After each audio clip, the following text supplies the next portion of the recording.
Invest കേരളയുടെ ഭാഗമായി വ്യവസായ സംരംഭങ്ങൾക്ക് ഭൂമി വിൽക്കാനും അത് മറ്റുള്ളവർക്ക് വാങ്ങാനുമുള്ള വെബ് പോർട്ടലിന് തുടക്കം. പോർട്ടൽ തിരുവനന്തപുരത്ത് മന്ത്രി പി രാജീവ് ഉദ്ഘാടനം ചെയ്തു. ഇൻവെസ്റ്റ് കേരള പദ്ധതിയുടെ ഭാഗമായി ആകെ 1,96,000 കോടി രൂപയുടെ പദ്ധതികളാണ് വിഭാവനം ചെയ്തിട്ടുള്ളതെന്ന് മന്ത്രി പറഞ്ഞു.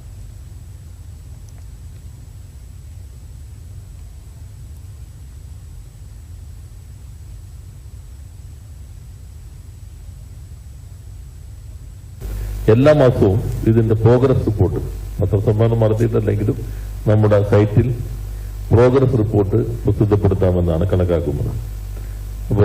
ഇപ്പോ മെയ് തീരാണ്, അല്ല ഏപ്രിൽ തീരാണ്, മെയ്യിലേക്ക് എടുക്കുകയാണ്. അപ്പൊ ജൂൺ മാസം മുതൽ അടുത്ത നടന്നുകൊണ്ടിരിക്കുന്നതും ആ മാസത്തിൽ കല്ലിടാൻ ഉദ്ദേശിക്കുന്നത്, നിർമ്മാണം തുടങ്ങുന്നത് ജൂൺ ആദ്യവാരം തന്നെ മെയ് വരെയുള്ള